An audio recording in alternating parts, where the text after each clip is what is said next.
Welcome to the Snap UK podcast, your weekly one-stop shop for all your news, views and opinions on the NFL. It's week 3 and some key pieces are slotting into place like giant sporting Tetris. So, let's dive straight in with one of the more interesting games of the week. Bucs 24, Rams 34, and the champions look vulnerable at last. Guys, what do we make of this one? Well, if we go back to our Super Bowl predictions, I believe one of us around this table said that Gary's back, everybody. that one of us may have said that the best team to beat the Bucs will come out of the NFC West, and the team that may well, I think, win the NFC West is the Rams. So I wasn't overly surprised at this, if I'm honest with you. This is the reason they chopped Goff for Stafford. This is the game, okay? Because if Goff's on this team, Deshaun Jackson doesn't get 120 yards and a touchdown. Stafford has 6 touchdowns this season of more than 20 air yards. Goff had 6 all of last season. This is exactly why they needed him. They are built to win this way, downfield. Yeah. Is it a Goff, kind of stat line? 4 touchdowns, 343 yards, 27 out of 38 attempts. That's not 27 out of 61 attempts, is it? No. That's very different. It's a lot different. And it's shining a light on the fact that Matt Stafford's been wasted at the Lions for years, because with decent coaching and a solid team around him, he's a difference maker. He's got more than one person to throw the ball to as well. Like, he was great at the Lions when Megatron was there, because Megatron was brilliant, and any quarterback would have been. Stafford was still good though, and now he's got 4 or 5 targets realistically. Cooper Kupp's playing out of his skin. That chemistry is amazing. There's a quote I heard around McVay and Stafford, and I think it's after, because Deshaun Jackson had a few drops or the ball didn't get to him. There was a few kind of long ball attempts which didn't quite come off, and McVay and Stafford were chatting on the sideline, and McVay said to Stafford he just wanted to get back out there and try it again. It's like he fails but then completely puts it out of his mind and go, right, I'm going to go again. I know what to do different. And doesn't go into his shell like that. No, I think that's the biggest difference between Goff and Stafford. Is Stafford's seen it, been there, done it, has played in some bad teams, and he's got trust in his receivers, and he goes out and executes flawlessly the second time. And I think you can see why the Bucs have been talking to a slow Richard Sherman, because like the rest of the league, they're struggling at cornerback. Yeah. It's not vulnerable. It's not a place of strength for anybody. So if your O-line is good enough to buy your quarterback time against them, there is still an opportunity to beat this team. And I think that's the thing, because that, we know that defensive line was very good, especially at the end of last season. Yeah. So I think it shows, you can imagine what Mahomes could have done to that team if he was allowed time in the pocket. But the O-line was what let the Chiefs down, but they didn't let Stafford down this week. No, they absolutely didn't. I think this Goff-Stafford trade has been great for both teams. They've both got a point to prove from this trade. Yeah. And I think it's been great for Stafford to have that point to prove, now's your time to win, rather than kind of, let's hope you get 8 games. Goff's just got to win a game. I also think, the way that the Rams have done their business, I think I criticised the Jalen Ramsey trade when it happened because of and also contract value and just how much they pay the guy. But with everything that's happened with cornerbacks in the league this year, that seems just remarkable business, because there's no one else in his league, I think. Defensive player of the year. Potentially. Yeah. It is potential. He has been excellent. It's a great start to the season. I completely agree with that, Paul. I think it's interesting because we talk about, there's teams and Dolphins and the Eagles coming up and the Browns in the past who've collected first-round picks. But in the draft, it's still a lottery, isn't it? If you're lucky, 50% of those picks are going to come off. The Rams have gone about it and said, do you know what, let's not take the risk. Let's just use those first-round picks and pick up players who we know are good. And they've done that at Ramsey now, and they've done it with Stafford. They've done it with other players in the past as well. What was Sonny Michel's stat line this week? Because Darrell Henderson was out. 20 attempts for 67 yards, so it's 3.5 yards. Yeah. So good enough. Yeah. Because all the running game needs to be is good enough. I'd say it's good enough against the Bucs. Yeah, absolutely. Because you can pass against them. I think the Bucs rushing game was terrible though. Tom Brady had the most yards with 14. Well, this is the problem, because Fournette isn't consistent. He wasn't consistent last year, only showed up in the playoffs. Ronald Jones isn't consistent. All good. Fumbles still, doesn't I he? was surprised when they let Le'Veon Bell walk away and didn't take a contract on him because they don't have someone who's a difference maker. He's not there. Jones is not a difference maker. He's an accident waiting to happen. Fournette is. It just depends what week it's on, whether or not he's any good. They do have vulnerability. I did like the fact that Chris Godwin got their only rushing touchdown, apart from Brady. Well, and this is the point. You see, there's a lot of that happening at the moment, though. Wide receivers on a few more jet sweeps and things like that around the Wide league. receiver Yeah. screens Yeah, as there's well. quite a lot Yeah. going on where you see wide receivers getting the odd rush now. That is happening more and more. It's quite interesting to see. So we're saying Cordarrelle Patterson is kind of a trendsetter here. Well, we will. He is going to come up because he has been very good to start the season. But If I'd have said to you Cordarrelle Patterson would be a trendsetter 5 years ago, you'd have put me in a hole. I believe Griff's always been quite big on when Cordarrelle Cordell Patterson was drafted, he should have been a top 3 receiver in the league, and the Vikings wasted him, and he's just been underutilized. When these players are used properly, they're brilliant. Devin Hester was brilliant. Percy Harvin. Yeah, Percy Amazing. Harvin. They're brilliant. Probably only half of the games of a season, but you're probably going to win half of those games. So, they're worthwhile having on the team. I think there's players like that who are gadget players first, and then they've got a position second. I think there's better players now who are receivers first, but can also do that running game. I think Deebo Samuel for the 49ers is a good example of that. He's a wide receiver, but he's also useful in the running game. Before we move on from the Bucs, I'll bring it up now. It is further down our running list, but with regards to the running back position, there's a lack of quality running backs sitting out there now. We've had the injury rash at the start of the season, so Freeman and Bell and all these people have been snapped up. Marlon Mack is being traded from the Colts. They are seeking a trade because he is unhappy at being the third choice running back. If I were the Bucs, I would get out there and grab him today.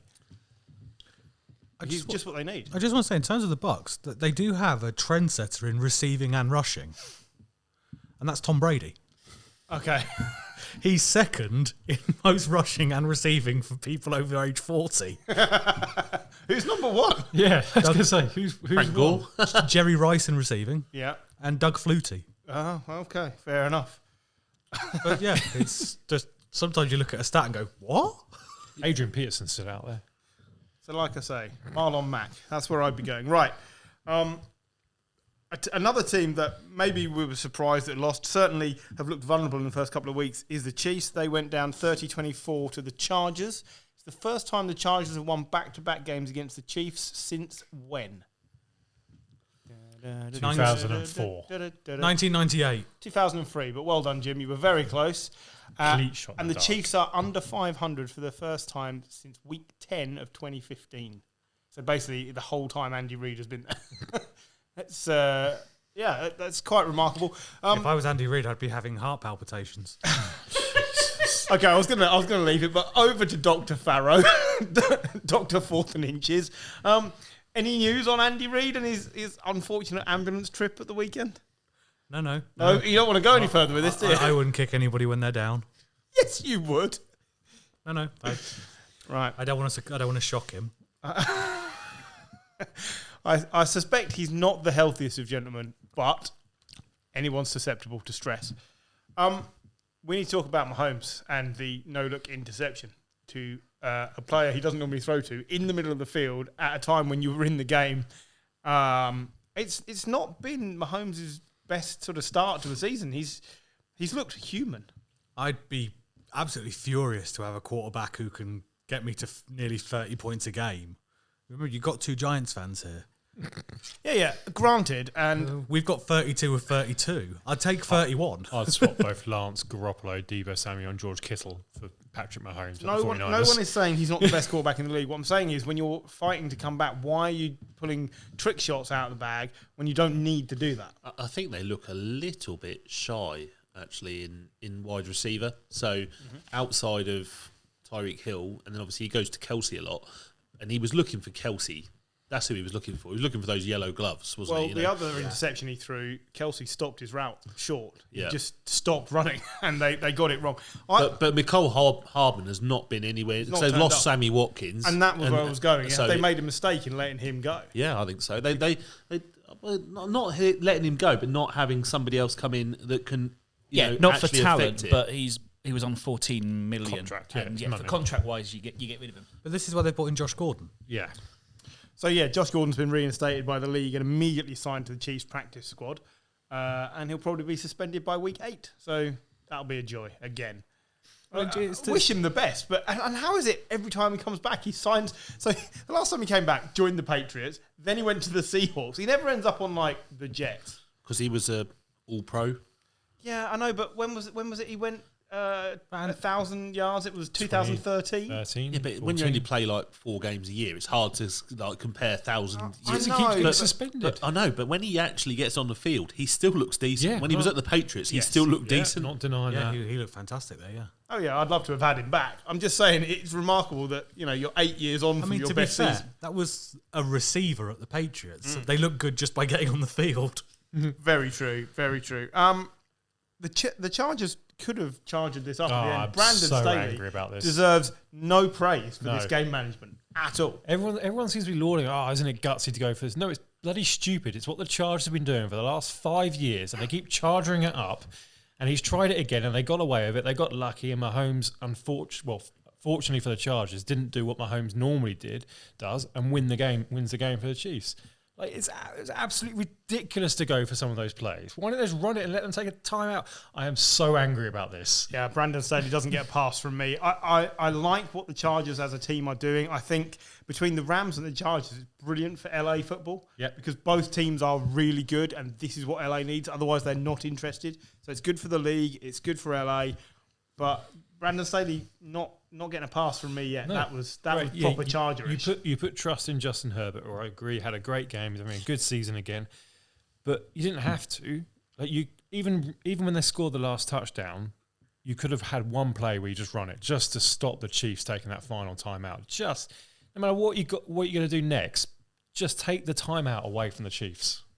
Yeah, they've got Austin Eckler, who's one of the top 10 running backs in the league. And Don't yet, even need to go any yards. They're right on the goal line. yeah, it was an interesting way. You could have just given it to an O-lineman. Yeah, yeah, anybody. Just Although- don't drop it. Although I do think we do need to mention Keenan Allen because, like, for a number of years, when we've done our top 10 wide receivers before, he's always been on the cusp.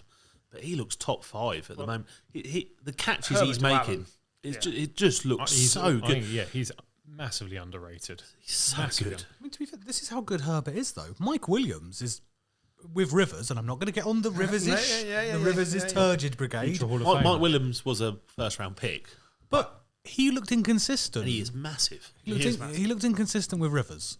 Uh-huh. I think Herbert's just there's a confidence that comes with him, and it's confidence that I didn't see with Rivers. That's all I'm going to say. I think the team believes in exactly what Herbert wants to do. And he's another one of these, when I was 23, I couldn't have led myself out of my bedroom, let alone led a team of grown-ass men around a field. It's unbelievable the faith that these teams have in their young players. And Herbert is playing some of the best football in the league. He did last year, and he is this year. This division rapidly, becoming one of the best. It's interesting, isn't it? Yeah.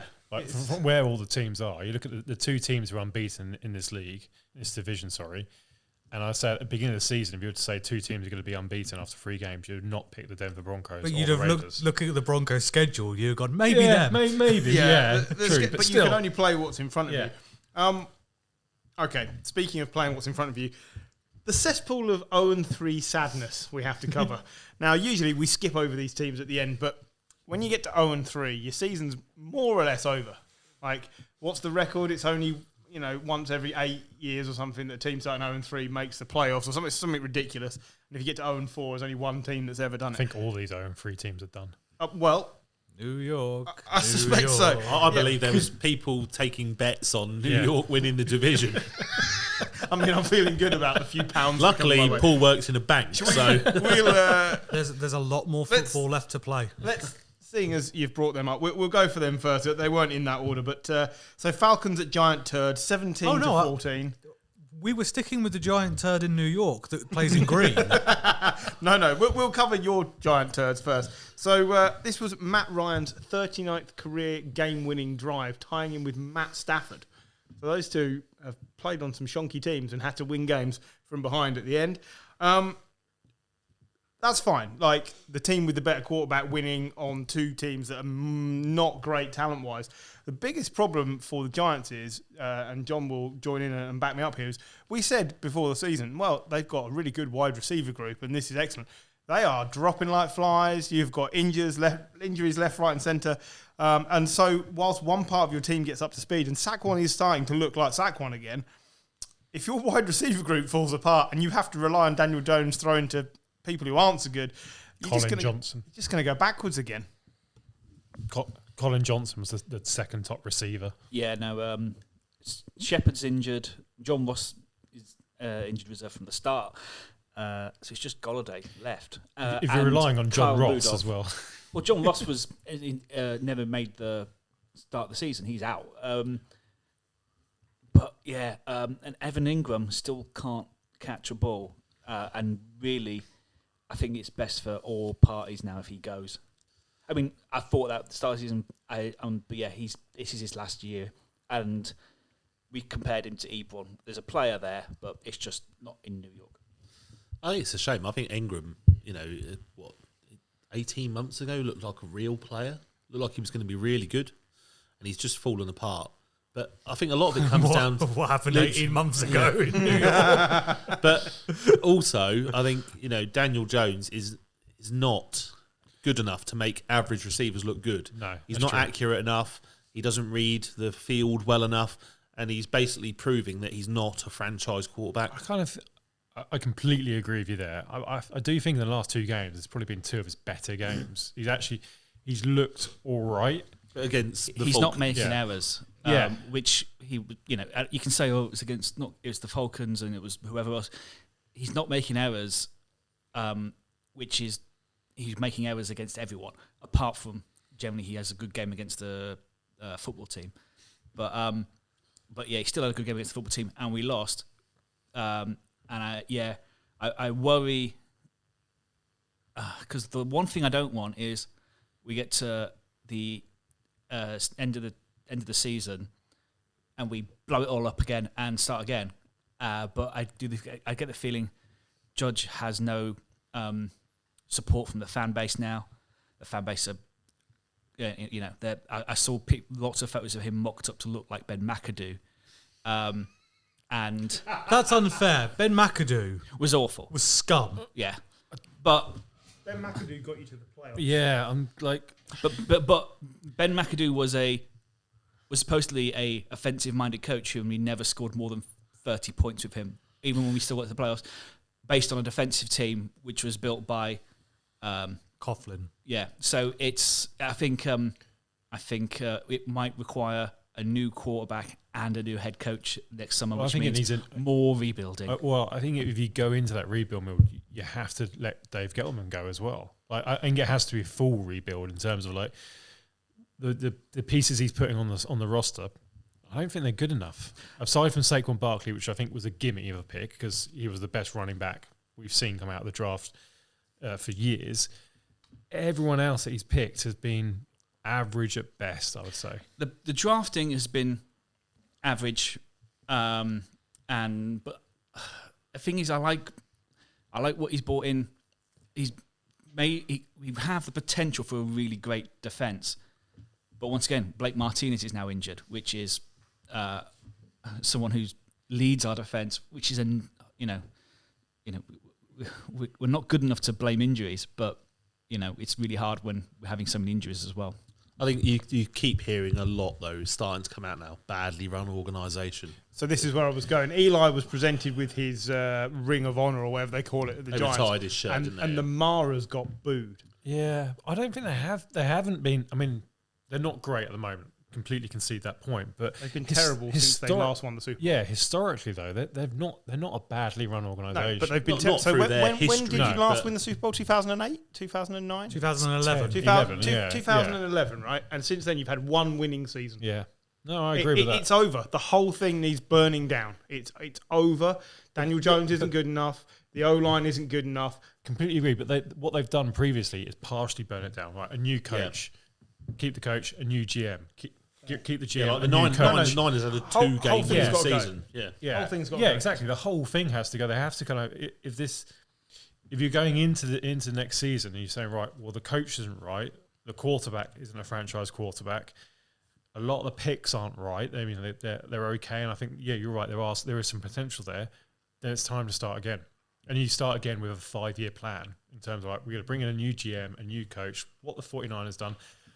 What the Jags have tried to do, although the choices they've made. I was going to say, I hear Urban Meyer will need looking for some work, John. Fuck off.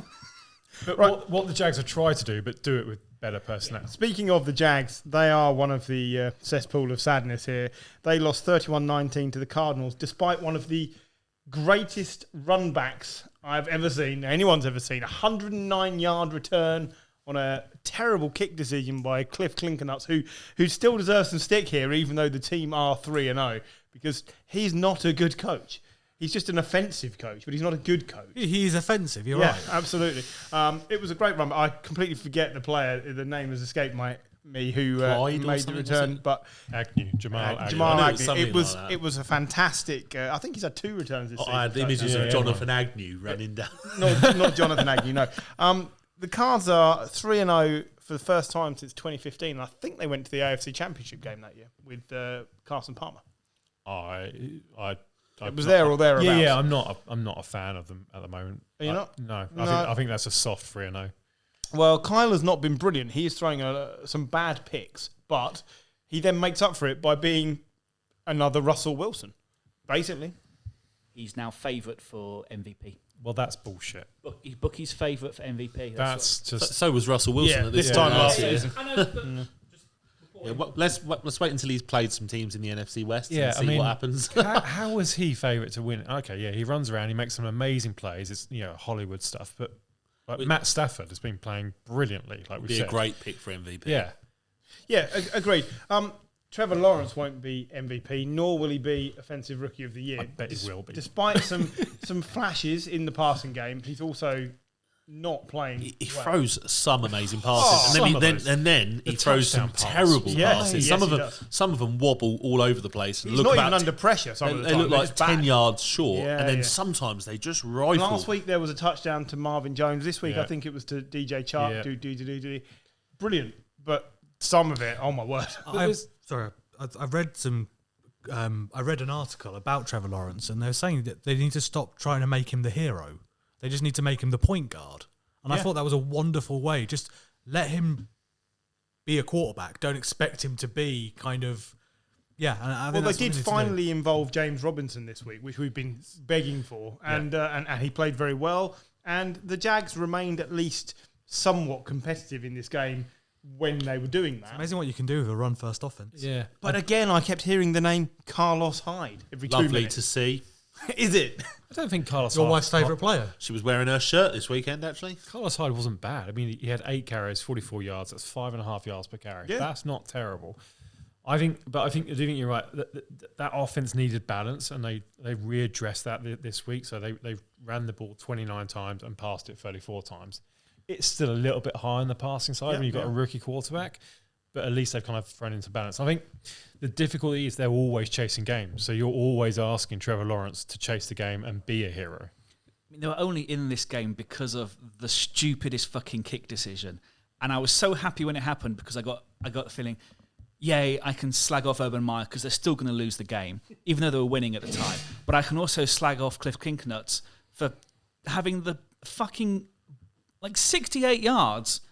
Well, the kick did go over, that was 66 yards. That was Matt Prater, who's got the longest kick record in the NFL prior to Justin Tucker. That's a guy who's got a record for kicking long. And it ended, and a reputation for was doing in it. Mile High. Yeah, and it ended really well, and I'm really glad he did it.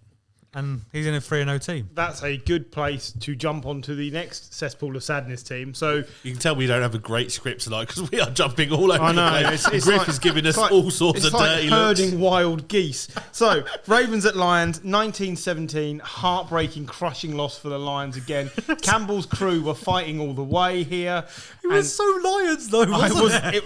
So there have only been 6 successful kicks of 61 yards or more in the NFL, and 3 of them have been scored against the Lions. including Justin Tucker twice because he did it in his debut season as well. Is that because it was at Mile High?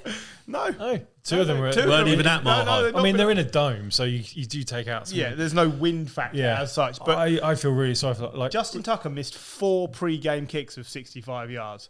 And he missed an in-game attempt of 49 yards. And then he stepped up and drilled a 66-yarder that hit the crossbar. And I've never seen one go in off the crossbar. Oh, I've seen it go in, but that's so rare. But I thought it was so. I thought it was so short it bounced up and gone over. No, and then I saw the replay. I was like, "What's going on?" Yeah, originally I thought that as well. I feel sorry. Look, the Lions did everything right and lost. Brandon Staley, I felt, did everything wrong and won. It was just agreed. Absolute moral victory. Dan Campbell has got this Lions team playing well, and I know I'm jumping ahead here slightly, but you just moaned at us for jumping around. The Lions play the Bears next week, and the Lions will win because they are a much better team. Goff's playing well. DeAndre Swift is playing well. Man, they've found a running back at last. Well. No, I don't think they have, actually. Okay. So actually, if you look at his stats, he's getting as many yards in the air as he is. What they've found is a pass-catching running back, and then they can use anybody to get some hard grind third down yardage. Exactly. Jamal Williams is like the running back. Yeah. They found a great 1-2. Yeah. And what that is great for the DeAndre Swift fantasy owners who took a bit of a punt. It's true. Because actually we don't really want him to be taking all of the workload and doing all of the hard yards. So, I think they're using him perfectly. That's what you want to use Swift like. Because he's not huge, is he? He's dainty. Dainty, I like it. He reminds me of James White, who we're going to come to later. The Ravens have not really been that good this season. Is that an understatement? I think that's fair. I think the lack of a proper running game is meaning that they've got more pressure on Lamar Jackson to run. And I think if he's being asked to run as many times as he is, it becomes telegraphed, and you know what's going to happen. So there's a lot of disruption at literally the 2 weeks before they went into the season. The problem with the Ravens is that for years they have wanted to play this running game. They are not built for coming from behind. They can't do it, and this is a struggle. And then you're relying on a 66-yard field goal. I think there's the receiving game had an off day. Marquise Brown. Imagine if you had him in your fantasy team and he dropped 2 touchdowns, which would have gone for 70 yards and 2 touchdowns. 3 drops in the first half is the most of any player in the first half of a game since 2015. I mean, I was disgusted, frankly. I think he was as well, to be fair. So he should be. I think that some of it may even come from the pressure in that division this year. Because before it was Steelers or Ravens. I'd have been better off. I'd have been better off playing Abu Hamza at wide receiver in my fantasy team. He doesn't have hands. That's where I'd have been better off, if I'm honest. It's true. Or somebody wearing giant gladiator foam fingers. Anything would have been better than Marquise Brown. Are you looking around for a giant foam finger? There is one. Yeah, there is one. Can you send it to Marquise Brown? I think he needs it. Right. Our favourite dog shit team, because it's not the Giants, it's the Jets. Oh my word, this is my favourite thing of the week. Who was the last quarterback in his first 3 games to throw for 2 touchdowns and 7 interceptions? Zach Wilson's done it. Yes, Nathan Peterman. Zach Wilson, welcome to the Peterman zone. You are terrible. The Broncos steamrolling the admittedly soft schedule to start the season, but 0 to 26, can't complain. I thought it was interesting the point Paul made, in our WhatsApp group around kind of Wilson was good in college, and obviously I responded with, well, so was Darnold. True. There's a trend here. Maybe it's not the player, maybe it's the playbook, maybe it's the the situation lack of O-line. It just seems like the ball had snapped. Oh fuck! I didn't even realise that Bradley Chubb wasn't playing. I just assumed they were at full strength, and he's on IR. The Broncos also lost another receiver. KJ Hamler ruptured his MCL, I think. ACL. He landed really. If you've got Cortland Sutton and Noah Fant in your fantasy teams, then you're okay with all this. And if you haven't got Tim Patrick, go and get him, because he's now going to be getting all these targets. So the only good thing for Zach Wilson this week was just how shite Justin Fields was. Well, yeah, I agree, but look, I don't think Zach Wilson's a bad player, but just like Darnold, he is going to suffer at the Jets, and they will never. It's the same principle as the Giants, right? They've got to burn it down and start again. But if you gave me those 2 teams and said which one of these in 5 years can be better, it will always be the Giants because I believe they can be better. I haven't seen anything from the Jets since black and white footage of Joe exactly. Namath. I was and this is the problem. Like, they've been terrible forever. I've watched America's game of Super Bowl 4, Yeah. whatever it was, and they look great. I don't think I don't understand the need for Zach Wilson. There's so many different things that are wrong with you this have team. to play over quarterback. No. Baltimore play with a running back, don't they? Well, they have to sell season tickets somehow. Otherwise, they don't get any money. This is, like I say, I said that this is getting chrome bumpers on a Ford Fiesta. It feels so unnecessary. Would the Jets have been better off with Teddy B, who's actually, playing statistically really good football? I don't think so. This isn't a quarterback issue. This is a team issue. The only thing I like about the Jets, we were talking about the Giants, and as a Giants fan, right, our house is an absolute mess. But next door, the lawn's on fire. It's true. It's true. We've always got this. You could just look out your window and go, yeah, but look at them. Yeah, I don't think it should be a competition to see who can be the worst team in New York. The problem with Teddy would be as well that he's not quick enough to get away from the chaos, Yeah, and he would get hurt. It really would come with hurt. its own problems, admittedly. I don't think Wilson is the problem. I just think he's just going to get crushed. I just don't see it being successful.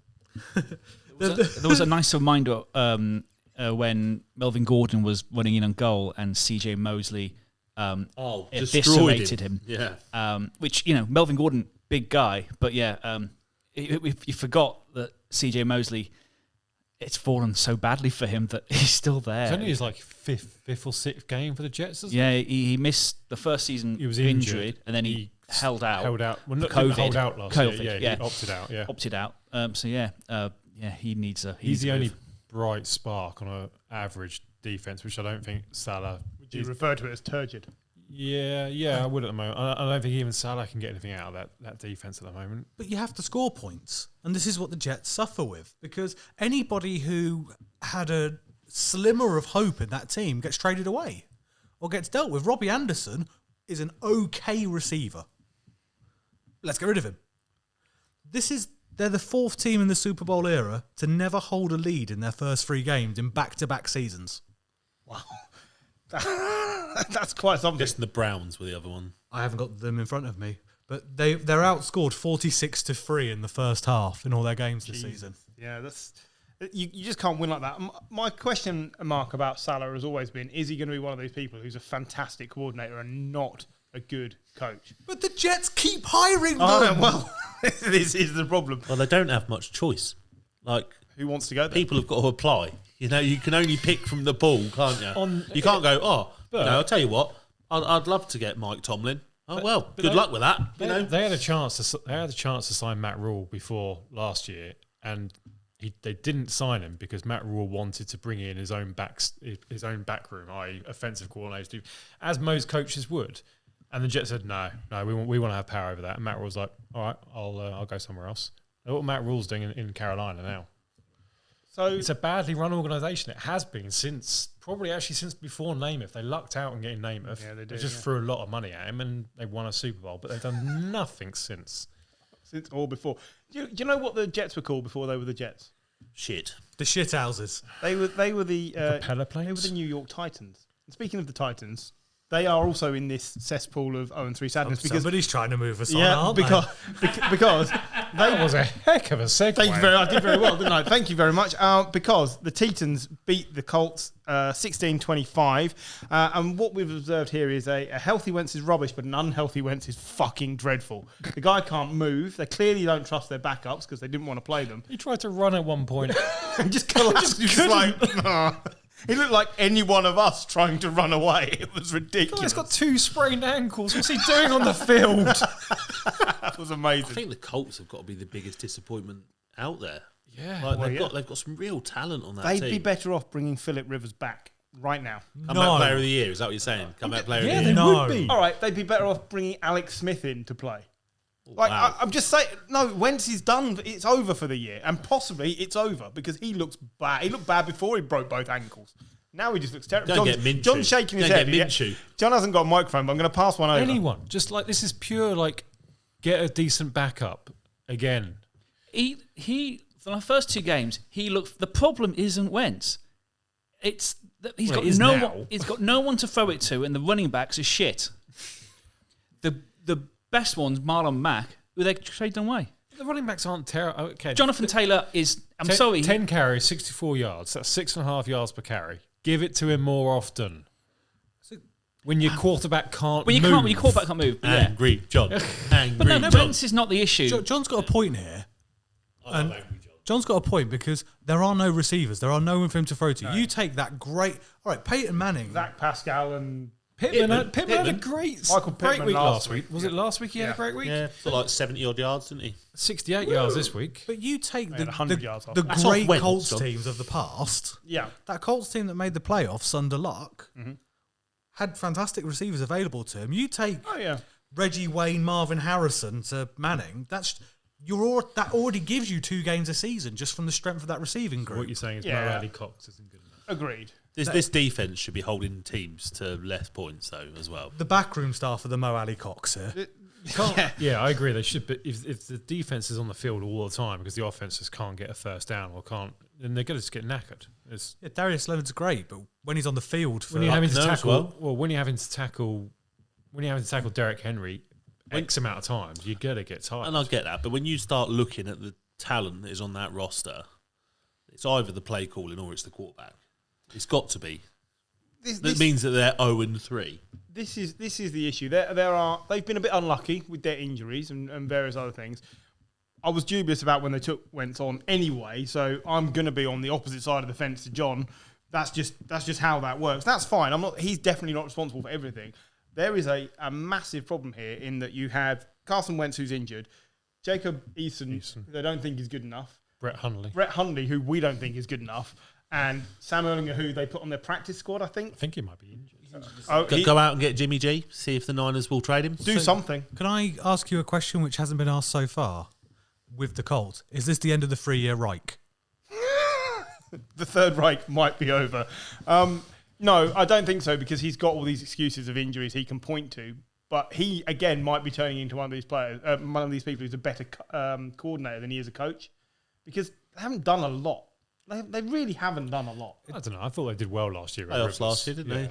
Yeah, but there's nothing like they were in an okay division. It's not like you'd pick Frank Reich as a top 10 or 15 coach. You really wouldn't. But as a coordinator, he's probably top 10. Well, he wasn't their first choice at the time, was he? What I've actually got in my notes here is Colts against Tetons. Are either of these teams actually any good? Yeah, going to say because they've still got a chance in that division.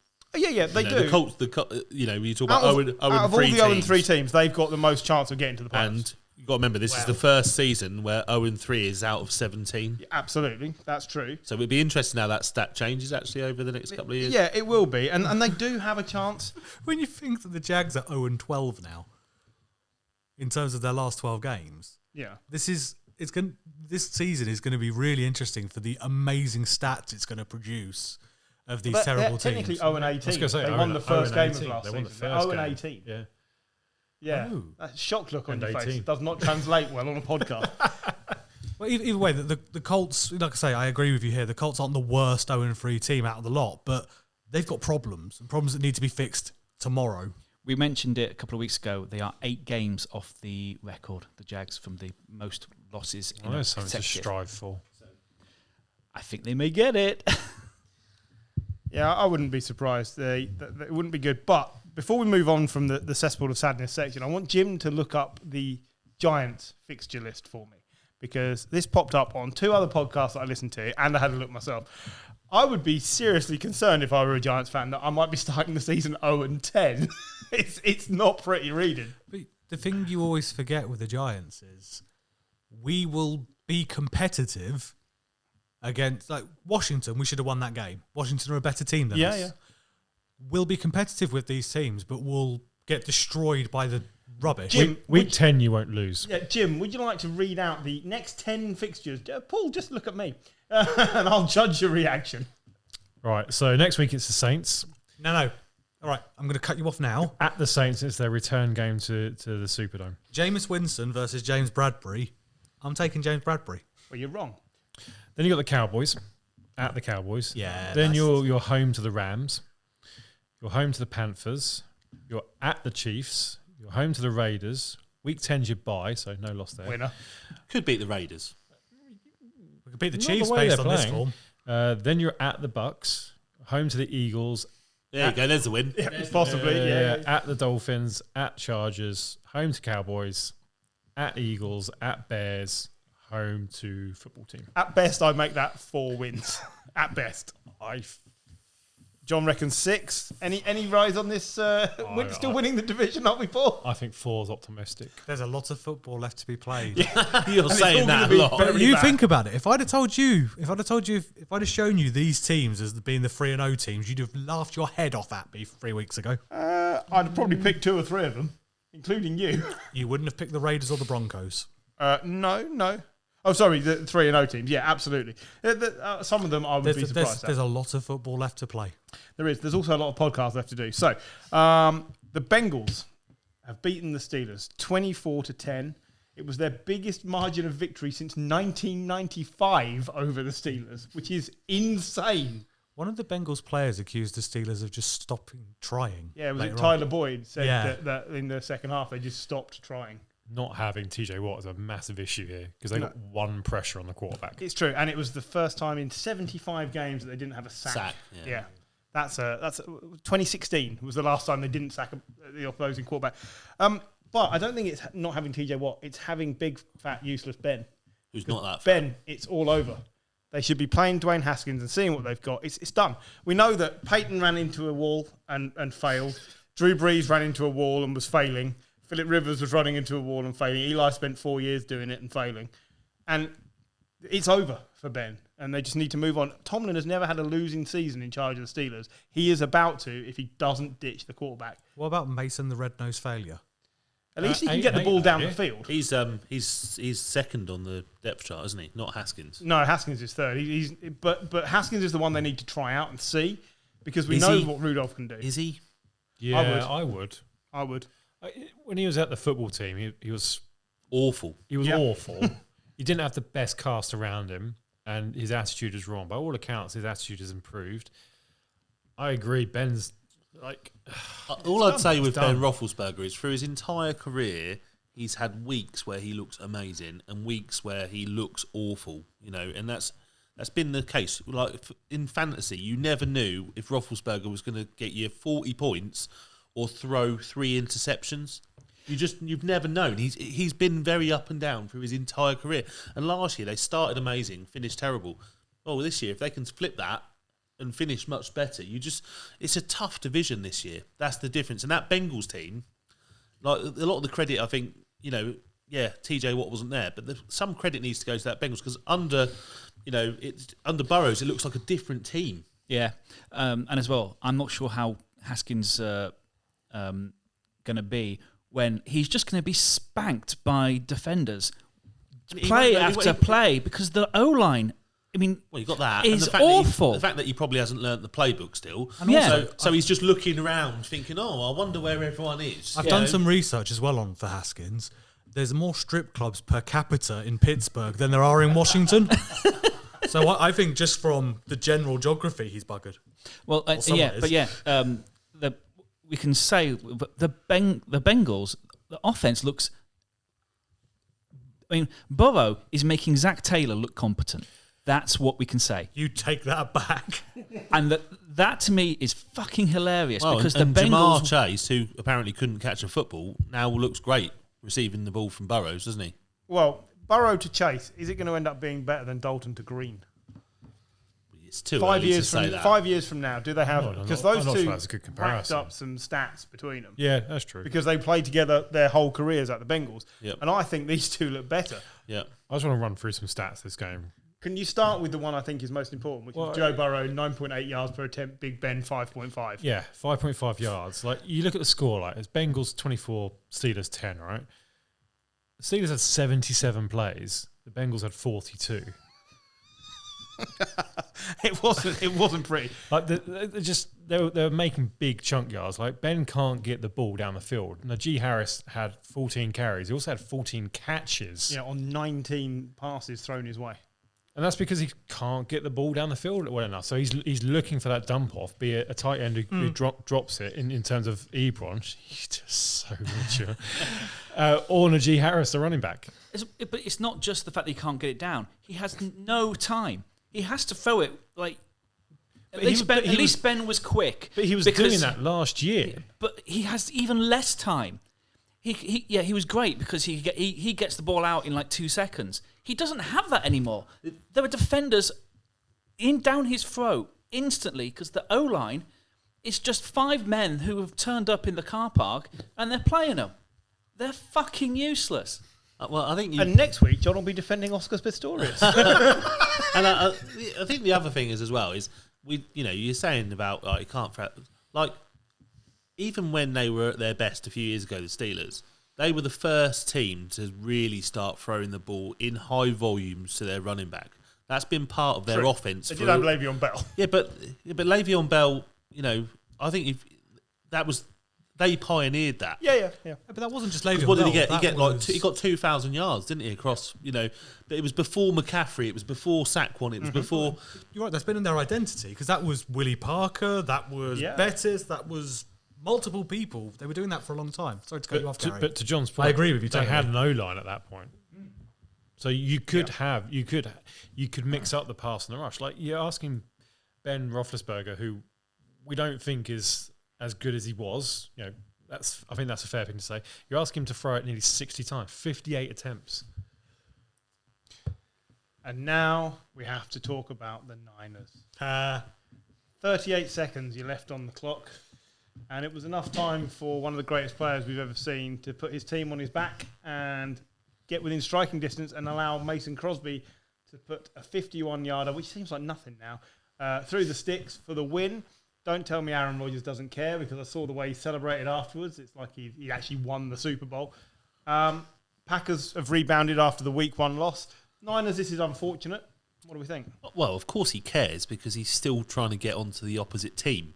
So he cares how he performs against the Niners because that's where he wants to be, isn't it? Apparently. But come on, Jim, tell me. Yeah, that's where he wanted to be. This was a bit of a back and forth game. Jimmy Garoppolo, we got to see all the aspects of Jimmy Garoppolo. There were some bad passes. There were some really good passes. There were some frustrating moments where he led the team all the way down and then he sort of fluffed his lines and they brought Trey Lance in to score again. And I don't know what to make of what the Niners are doing. It's like they just want to introduce Lance slowly, but it's got to be knocking Jimmy G's confidence when he's not being given all the opportunities. So I don't know. No, but I think with that, there's a plan in place in terms of like if we're on the goal line, we're going to put Trey Lance in because he offers that dual threat. I think that's a plan. I think that's fine. I think that my biggest issue with the Niners at the moment is we're not scoring we're not scoring very much in the first half or even in the first quarter. The last 2 games we've given up. Well, we've not scored, and on Sunday we gave the Packers a 17-0 head start. Like you can get away with doing that against like the Jags or whoever else it might be in that 0-3 cluster of misery that we discussed. You can't do that with the Packers or the Seahawks or the Rams or the Cardinals.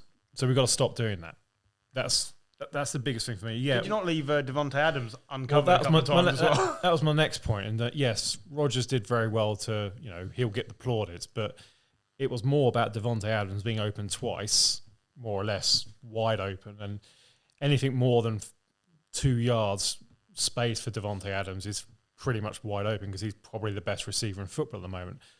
They were playing a prevent defense, which, we didn't need to stop them scoring a touchdown. We needed to stop them getting in field goal range. Leaving Devontae Adams that far open was the biggest mistake we made, and we got punished for it. Okay. I don't think there's anything to panic about on the Niners other than the fact the Cardinals are winning games that you would think they should be losing. But, the Seahawks losing to the Vikings is the big help here. So this is what we're coming on to. This is why these 2 games were lumped together. So the Seahawks go down 17-30.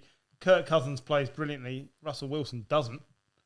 What I just said about the Niners not scoring in the first half. Transfer to the second half. For the Seahawks, because this is now 2 weeks in a row. Like last week they scored 6 in the second half. This week they scored none in the second half. That's correct.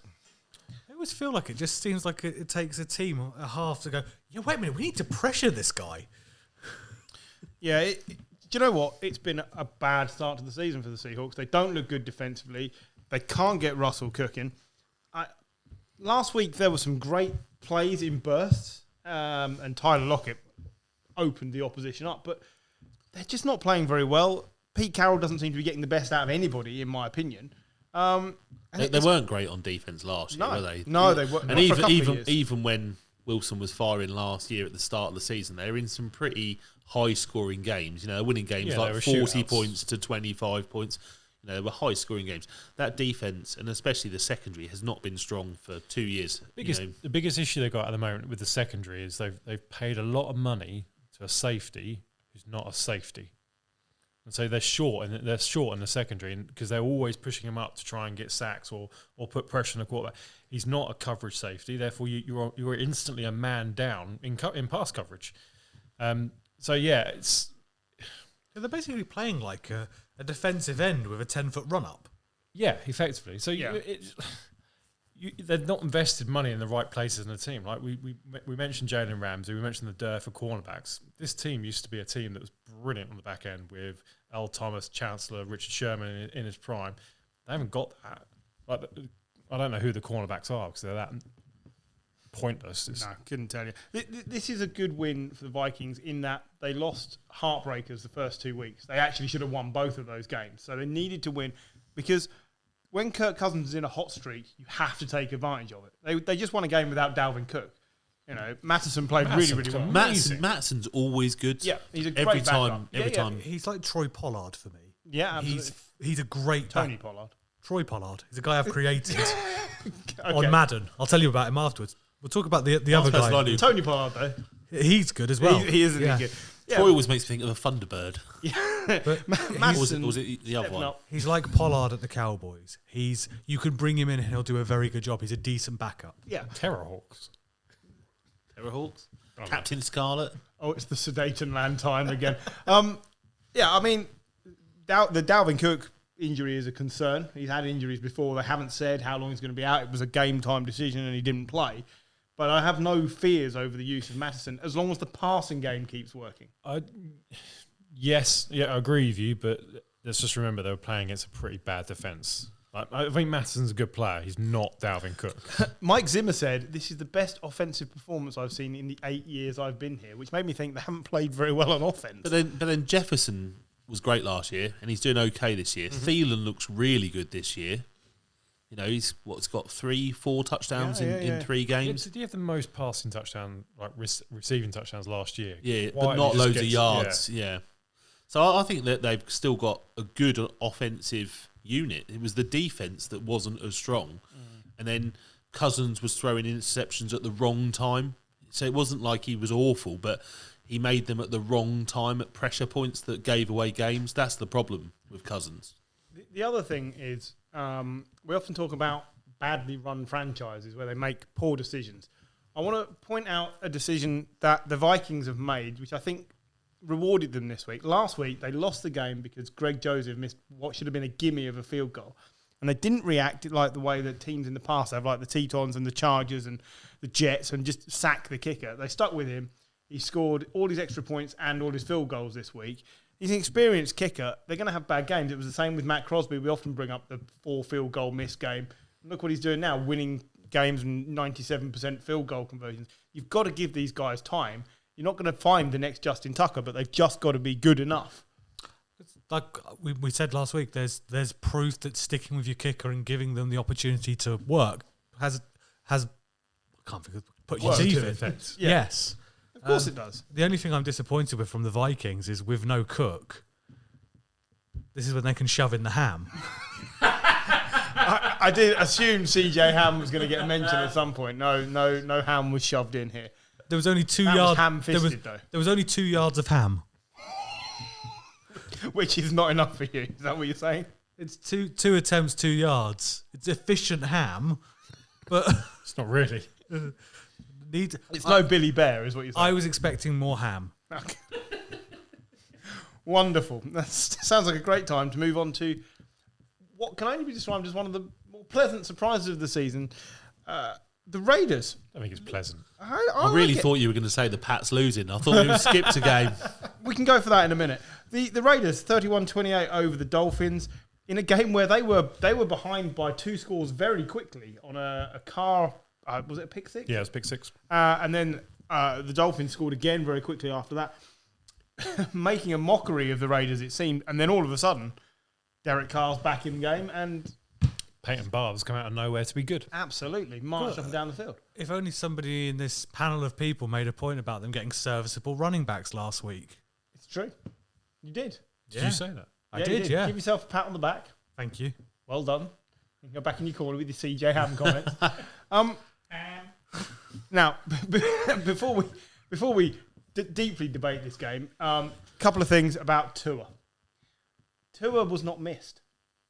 Jacoby Brissett did not play worse than Tua. No, Tua was missed. There were no interceptions. But if Tua had thrown the pass that Brissett did, we'd be slagging him off. Jacoby Brissett became the first player to complete a pass for a safety when he threw it backwards in the end zone and the receiver had nowhere to go. It was absolutely amazing. It was a great pass. The best part about it by far was seeing it in slow motion, the confidence of Brissett and the fear of the receiver. The ball going across and just eyes becoming Wider and wider. It was amazing. Jacoby Brissett, I thought, was very solid, very efficient, played very well. I don't think the Dolphins lose anything by playing him. If only he was at the Colts, just behind Wentz. The Colts would love to have him. Maybe the Patriots would love to have him. He's playing very well. Yeah, you can't complain. He had 32 completions of 49 passes, 215 yards, which is quite low for that amount of passes, but didn't throw any interceptions. Well, that's how he always is. He didn't throw in any interceptions, but he ran for a touchdown. No touchdown thrown, but yeah, he's solid. Like, how much damage is this doing to Tua's career?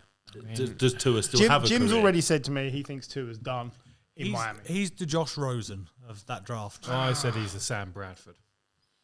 Sam Bradford got 120 million contracts. Yeah, that was before the new CBA. He's Sam Bradford because there is talent there. There obviously is from his college game. But Sam Bradford had the CBA. He couldn't be asked. No, he was the last he was the last quarterback before. Yeah, he was the last of the big contract quarterbacks, so they couldn't get rid of him. But what Jim's saying is the injury history is rearing its head. I agree. We know there's talent. You look, Bradford had a good time with the Eagles and the Vikings after the Rams, and then got injured again. And It wasn't terrible for the Rams when he was there. It was just because he was injured all the time. Well, he missed 2 straight seasons with buggered knees. So that's what they were. That's just on the injury report. Buggered knees. That's the most English phrase ever. Look, I think several teams would be better off with Jacoby Brissett. I don't think anybody wants to see him play a full 16-game season for your team, but the Dolphins could do much worse. And having no Fitzmagic anymore, this is perhaps the next best thing because it's another experienced player to lead what is essentially a very young team. Let's talk a little bit about the Raiders, though. The Raiders go to 3-1 next week. I'm inclined to agree with you. However, they're 3-0 and they are one of the better 3-0 teams. I would take the Raiders right now over the Cardinals. I wouldn't take them over the Chargers next Monday. Yeah, it'd be Chargers for me as well. Where is it? LA. Oh yeah, Chargers win. Well, that shot me down. But this is the thing. I feel like fair. the Raiders have. I'll take the Raiders. The Raiders are okay, but I feel this is confidence built from 2-0. Yes. This is a team where they lose that first game, they'll go down. But 3-0 gives you a great shot at the playoffs, doesn't it? Yep. That does. It gives you a great shot at the playoffs. They're 2 games ahead of the Chiefs. Yeah. It's true. It's if you told me that division was going to be the way up here, I wouldn't have believed you. But great stuff. Okay, let's talk about the Patriots. They lost 28-13 at home to the Saints, who have just been up and down and very strange. I think this was Mac Jones' first down-to-earth game. I thought he played really well, probably above his station the first 2 weeks, and this week he just looked like an average rookie. How many times did he have to pass, though? Too many? 51. 51 times. Too many. And it doesn't help when the player he'd been targeting the most in the passing game, James White, leaves the game with a hip injury and is now at best week to week. There's probably an IR designation coming up. That's bad news for the Patriots. So it's going to happen. You're going to have... He's a rookie quarterback. You don't expect them to play well straight after coming into the league. Sean Payton doesn't lose many games to rookie quarterbacks either. Belichick always gets the credit, but Payton doesn't lose many. Exactly. I think Matt Jones has been solid. He threw 3 interceptions. I think 2 of them you could probably say aren't his fault. One of them was on Jonnu Smith. Yeah, Jonnu Smith. Yeah, that was nothing to do with those 2 tight ends, by the way, have not turned up the first 3 weeks. I'd say those 2 tight ends, probably the wide receivers don't earn their keep yet either. But so you only ran the ball 17 times. Yeah. And 6 of those times was Mac Jones.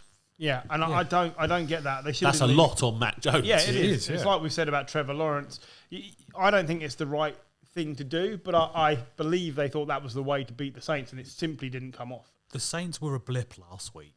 We mentioned the fact that the coaching team had COVID. Sure. And as soon as that coaching team comes back, you can see that just felt like a better team. The other thing for me was the Patriots O-line. Because Mac Jones was pressured 57% on his dropbacks in the first half. When he was pressured, he was 4 of 11 for 28 yards and an interception. Yeah. Trent Brown coming back next week is massive for that team. It is massive. The Saints Quite often our O-line is bad at the start of the season. The Saints have got a good defense as well, and they got a few pieces back this week. They didn't have Lattimore, they didn't have Chauncey Gardner-Johnson last week, and they've got a good defensive line as well. I would feel worse about this if it wasn't for the fact that week 1 we only lost to the Dolphins because Harris dropped the ball 4 yards from the goal line. Like we should be 2-1 rather than 1-2. Yeah, that's fair. I don't feel bad about the fact we've lost this game. They're the Saints. They're not a bad team. Like we're in a rebuild mode as well. I'll tell you what, Kendrick Bourne though looks like a really good wide receiver. Yeah, and he looked okay at the Niners, but didn't really get enough opportunities. I know Jim was always a fan as well, but 96 yards and a touchdown, 6 out of 8 targets he brought in. He was 4th choice at the Niners. There is no first choice wide receiver at the Patriots. He could make that his own.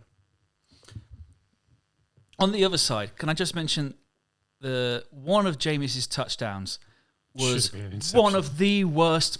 I mean, it was Jameis being Jameis. It just happened that Callaway jumped above the defender, and it was.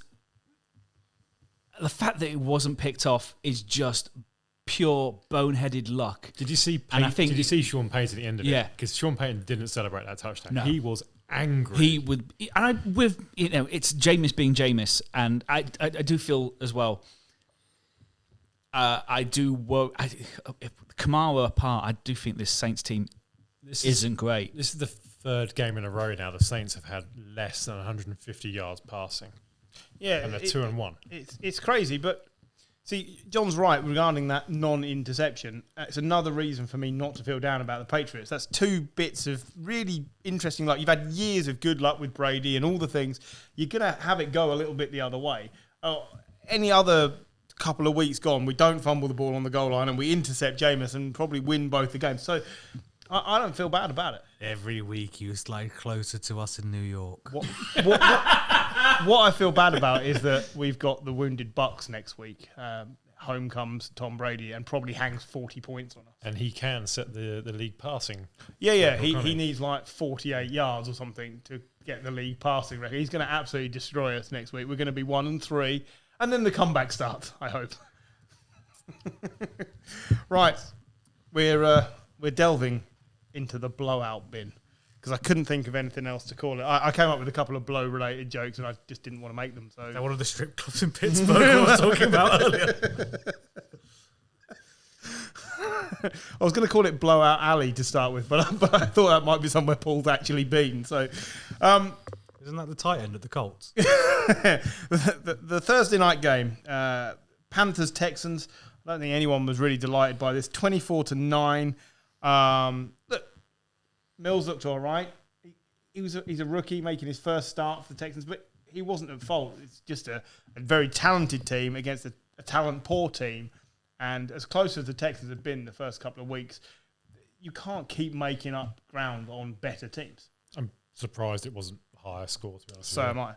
I think if they'd have had Tyrod, I think they'd have done a little more. They didn't move the ball particularly well. I think if Christian McCaffrey was fit for the whole game, probably would have been more. So that's the biggest takeaway from this game is it could be a handful of games without Christian McCaffrey. Can I quote? Hamstring injury. I want to quote their left tackle. We're a football team. We're not the Carolina Christian McCaffreys. Well, and that's very true, but they are a bit. Yeah, if we look at last year's record, But I see what he's saying, and I certainly think they're in a better position this year to overcome the loss. I think they are. I mean, everyone giggled at me when I took Chuba Hubbard in the Dynasty League draft, but he got a lot of points. I think you find it's pronounced Chuba. I think you'll find it's pronounced Chuba. But to the point, like last year, it was Mike Davis backing up Christian McCaffrey, and they're completely different players. Chuba Hubbard is a similar player. Chuba. We're going with, you can't call him Chuba Hubbard. It's Chuba Hubbard. Chuba If he's Hubbard called rolls- Tuba, I want the Tuba playing every time he's rushing. maybe Okay. with Chewbacca. We stuck with Tyrod Taylor. We're not going with Tyrod Taylor. I saw him to Rod Taylor. That's because you're just wrong. Anyway, No, it's his not happening. name. Somebody used to call Vents. Yeah, well, he did spend a long time podcast. calling him Carson Vents. Anyway, But my point is, Chuba, whatever you want to call him, he's a similar player to McCaffrey, and he's a pass catching back. So yeah, if he's as good as what he was at Ohio State, then it's not Christian McCaffrey, obviously, but at least it's close to. Okay, what the fuck against the Bills? 21-43. Bills, doing what you've got to do against bad teams, but The headline of this game is "Much better team wins handily." well, and that's why this is down at this end of the draw. Gibson looked good though. For Yeah. what the fuck? Also, what the fuck were the Bills doing in week one? Well, it makes you they They've lost a been terrible amazing team. since. Yeah, I think it's week one. The weird things happen in week one.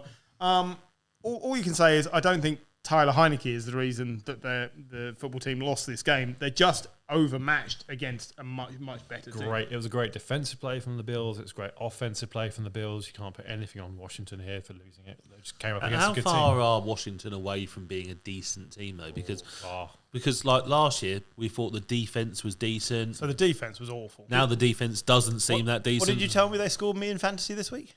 -8. -8. Well, I'm glad I've got Chase Young, Montez Sweat, and the rest, and whoever else I've got on that defense. That did not work out for me at all.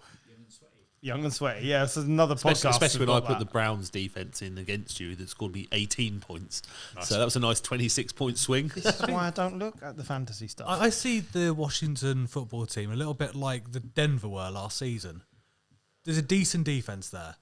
They should show up. No quarterback away. No quarterback. Heineke's okay. He's a backup. He forced 2 interceptions, Yeah. and passes are If you force your balls in, there will be problems. yeah. There's that famous thing about relationships, isn't there? If it's like farting. If you force it, it's shit. And for me, that's what Heineke was doing. One of the touchdowns as well was a mad run because that's all he can do. He's shit. Move on. John, That's actually the advice to the Washington football team, not us in the ever podcast. since John had his haircut, he's really climbed off the fence. Though. Angry John is bad. I like this. I Jeez. like this. I did ask him to donate the hair to me, by the way, but apparently it was no good. There was more on the floor this weekend than you've had on your head in like 5 years. It's so true. I can't deny it. Can I?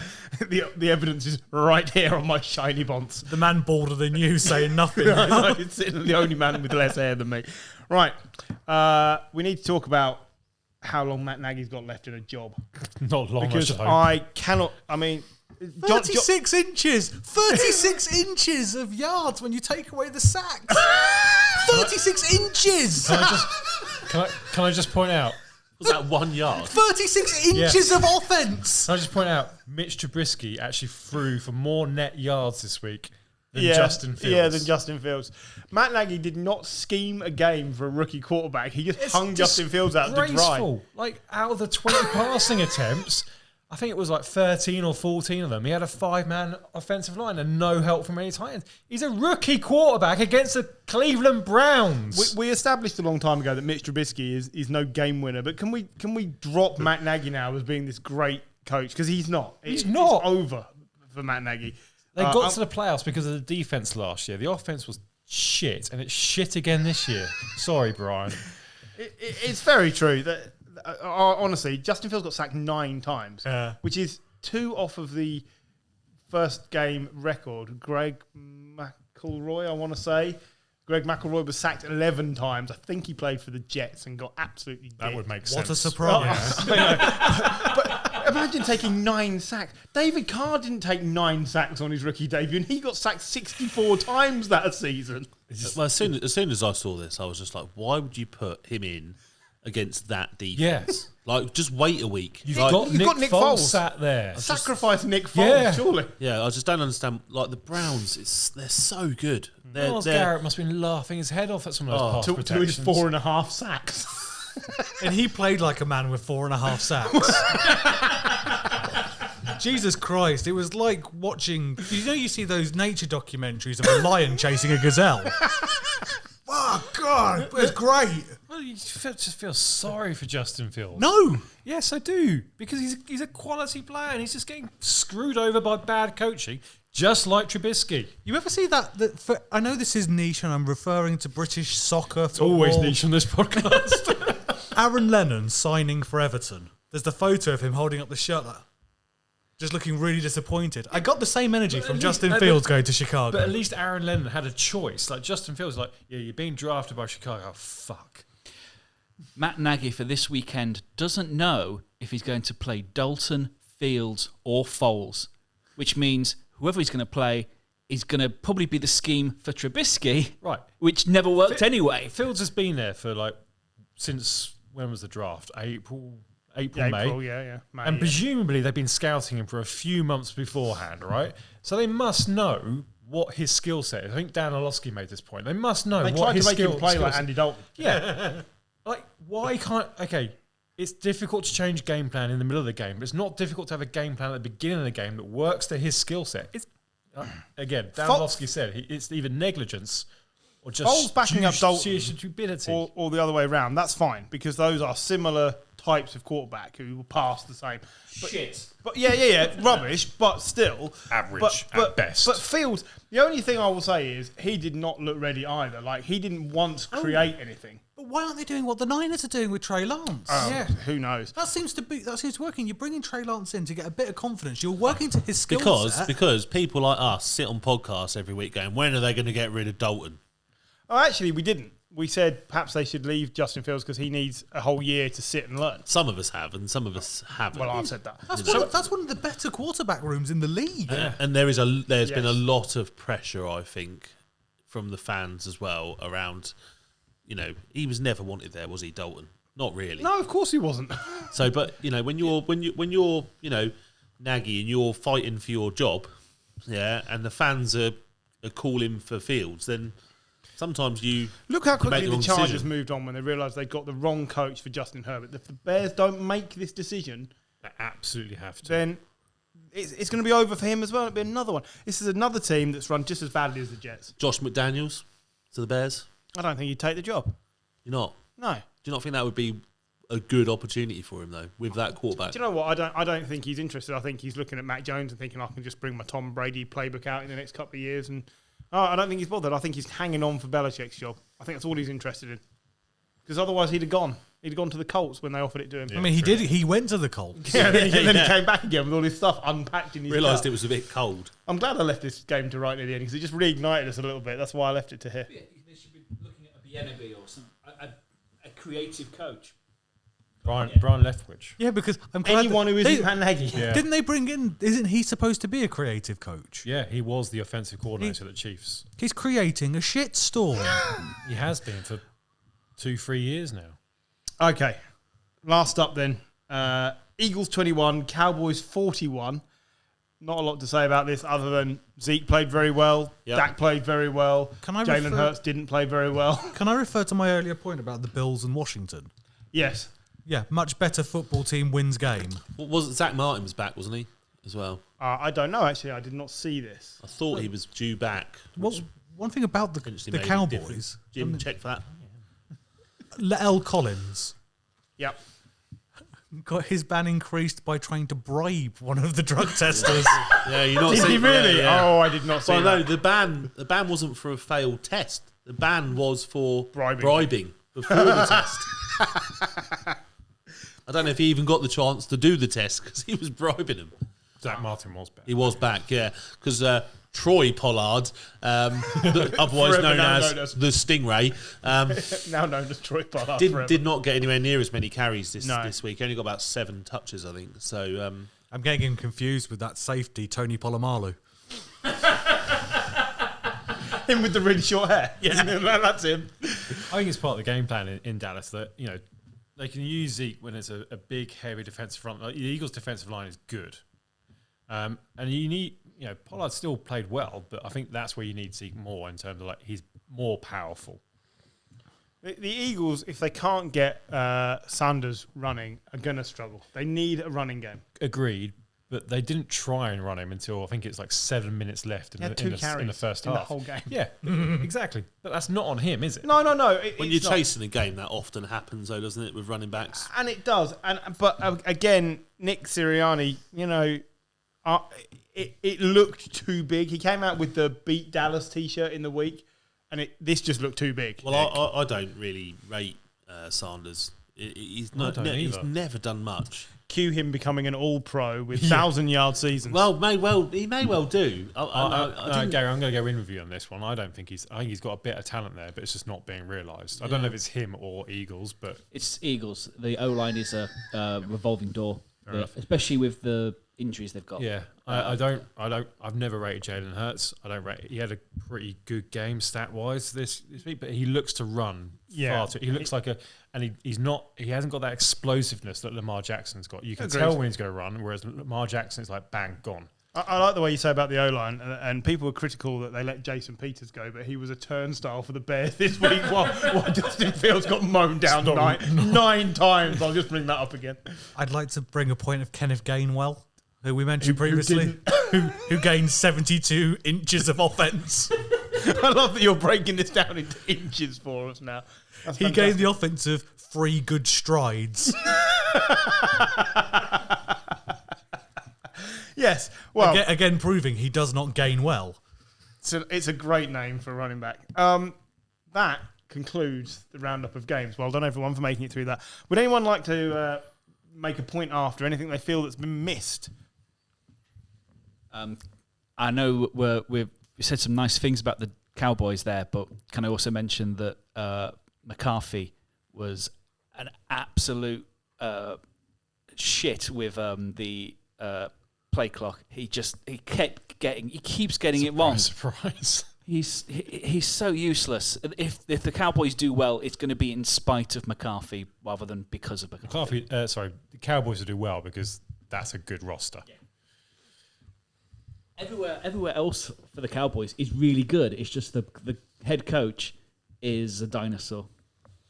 Actually, I think that's a fair point, and I'm entirely in agreement with you. I really like this new job. Can I bring up a point? Now I want to see if, you know, the reverse Samson thing John's done actually brings any positivity. I've heard every coach is shit. Who's doing a good job, John? Not many. Sean McDermott is. I still think the Bills are a great team. Zay, McVay, yeah. Zach Taylor in Cincinnati. I know we said he is the favourite for the chop, but I think he's doing a decent job there now. Yeah. Matt Rule. Matt Rule has been one of the best coaches so far. There are coaches doing a decent job, but it is more fun to tell you about the shit ones. We always rank the rookie coaches. Sorry? Rank. Oh, okay. The rookie coaches. What do we do? Stefanski. Dan Campbell of the Lions. Stefanski's underrated. I mean, I know the Lions are 0-3, but they've been in every single match. Yeah, I think agreed. that's completely different Lions team to what we've seen in the past. They're still losing. They're still losing. Sorry. Harsh from a Giants harsh fan. but fair. They played the Bears this week, Paul. Oh, God. I'm taking the Lions all day, every day. Are we officially, that's next week's toilet bowl? Probably. Could well be. It's going to be a mauling from a Lion, let's be honest. That's what it's going to be. I think the Bears will win that. Okay. Absolutely. I mean, they might do, but I really hope they don't, because the Lions that would be an awful way to go. I think the winner of that game is going to be entertainment. I still think the Bears' defense is too good for that Lions team. Yeah, potentially. You've got Khalil Mack get injured this week. Yeah. I believe you did. We missed Paul. the. Oh, sorry. Oh, sorry, go on. We missed I was going to say we missed the trade that happened. So CJ Anderson, yeah. the cornerback, has Henderson. gone from the Jaguars to not 1,000-yard Panthers. rusher, CJ Anderson. no CJ Henderson. Yeah, you said Anderson. Did I? Yeah. Oh, I apologise. CJ Henderson. He'd have been a rubbish Paul got cornerback. very excited there. He'd have been so terrible at cornerback. Which now cements my joining the I hate Urban Meyer and the Jags. Way! It's a high five and everything. 'cause You don't trade away young talent, and not a cornerback where there's a dearth of good cornerbacks, and CJ Henderson's a good cornerback. Don't you dare touch the soundboard to back up your own point. Are you suggesting you should only bring young talent in, like R. Kelly? Yes, exactly. Just like checking. R. Kelly, but Henderson's now. He's gone. not listening. Robert Kelly, the running back for Washington a few years ago. Yeah, He exactly. was good. Henderson's now gone to Panthers defense. JC Horn got injured, so it's a direct life replacement. But when you've got JC Horn and Henderson at cornerback, that's one of the better duos. Solid. Right, Paul, a Cleveland frown. You told me you got one you wanted to bring up this week. I watched Red Zone this week. Well done, you. I didn't dabble, as I did the week before. Centres couldn't snap the ball right this week.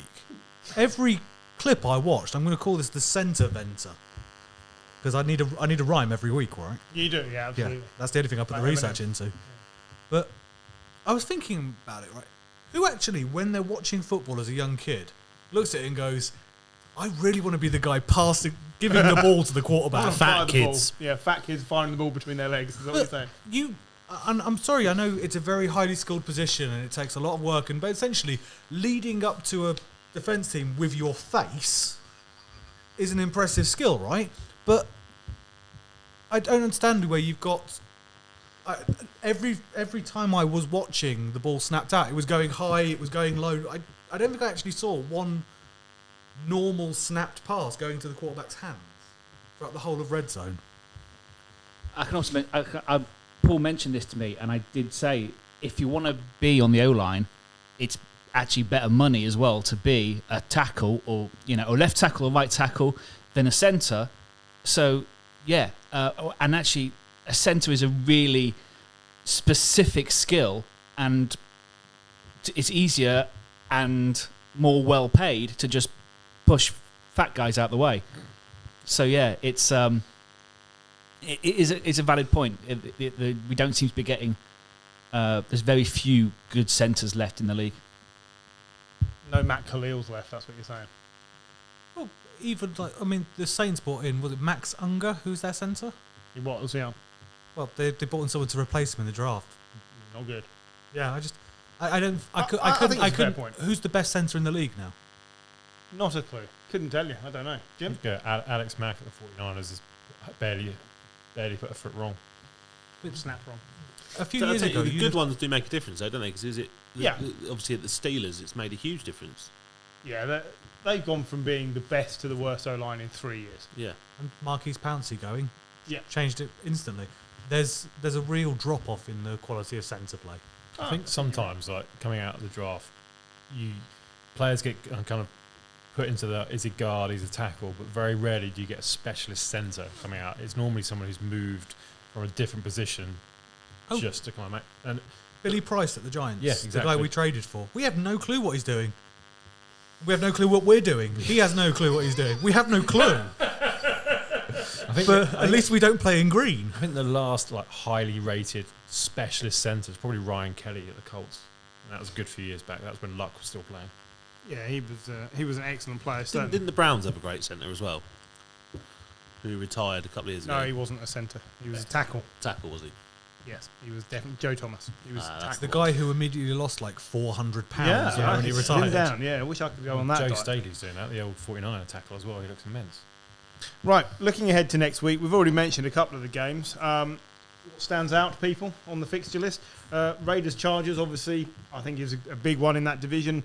I've mentioned the fact that two 3-0 teams are playing, Cardinals and Rams. The NFC West are all playing each other. Seahawks at Niners and Cardinals at Rams. That could be an interesting week for what is the toughest division in football. Yeah, That's an important week, that is. Big week. that is a big week. Surely the Rams are going to beat the Cardinals at home. I would think so, yeah. Cardinals have been as lucky as they've been good, whereas the Rams have just been good. It's a soft 3-0 for the Cardinals, if you ask me. Anybody not think Brady beats the Patriots? No, Brady beats the I Patriots. can't see it not happening. Yeah, absolutely. I'd like him to not win. Really? You'd rather the Patriots won? Yeah, because I think I just think it'd be interesting to see them scheme against something they've had for 20 years. And obviously after week 4, it will be power rankings time as well. We do Literal power dive rankings. into our power rankings next week. Absolutely. Yeah. Well, it's dead easy to do 32 and 31. You just NY and then just wait for the rest. Or I think the Jags might be down there somewhere as well. Yeah. Jacksonville Jaguars. No, And the Yexons. Yeah. Panthers Cowboys. Yeah. Be a great game. Yeah, we were just looking at that one. I think that's going to be an interesting game. And finally, is Urban Meyer at the bottom of our new coach ranking system yet? Just stop it. No. Every week I'm going It's to ask. bullying now. I would put Robert Saleh further below Urban Meyer. Ooh, interesting. They've scored 3 offensive yards in the first half in 3 games. Okay, fair enough. It's a good He point. was a defensive genius. Yeah. They're 46-3 in the first half. There was a stat that came up in the game that Zach Wilson had 2 completions in the first quarter of a game in 2 games. That's ridiculous. I feel that you could do that. If at any point a stat comes up that I feel that you or I could achieve, it's not good enough. But it's the old. That's how it is, right? It's the joke around QBR and the rating system. I could literally come in, spike. Paul 1, Wilson 0. Yeah, it's a fair comment. So if we see ourselves being able to make a team, we know that team isn't very good. Oh, they got the Titans next week. Oh, well, and? So you just Tell me, pick a winner. can you imagine Derrick Henry running through that team? Is it too early to say the Jets are going to go 0-17? Yes, it's too early. I don't think any team will go 0-17 this year. I don't think any of them will go 0-17. Jags might. Imagine if you did, you'd be officially the worst team ever. Nobody's ever gone 0-17. There's never been 17 to do. Well, the Jags are 0-18. Yeah. But in one season. All right, so the Jets have got the Falcons the week after next. That's winnable. Yeah, I'm looking at winnable. They are playing the Jaguars. Toilet bowl. The true toilet bowl. It's going to be a tie at least. Week 15 is Jets v Jaguars. That could genuinely be another game Somebody's for first Is win. that around Top Christmas? Yeah, but the Jags get to Boxing play. Day. Yes, That's the NFL's Christmas gift to us. that is the 6 p.m. kickoff on Boxing Day. Jets v Jaguars. Jags get to play the Texans twice as well, don't they? They already lost to them once. Yeah, I know, but they've got another go. I don't know. At the moment, I think Texans are fighting. Jags just look a little bit. The Texans without Tyrod, not going to be good. Yeah, true.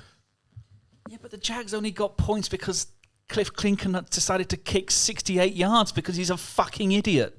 On the flip side, they A have fucking got idiot who's 3-0. they have got Trevor Lawrence, who I still think is better than Zach Wilson. Oh, congratulations on having an original thought. Well, I'm just saying. Trevor Lawrence is better than Zach Wilson. Yeah, ice cream's better than dog shit. You know. No, but if you've got How two bad do you teams, know? yeah. Let's just say I had a very weird weekend last weekend. If you've got two bad teams, you have to look at where are they going to win in that contest. Yeah. And Trevor Lawrence is better than Zach Wilson at the most important position on the team. Right, let's bring this craziness to the end for another night. Gentlemen, I thank you very much. We'll see you all for week 4. Bye-bye.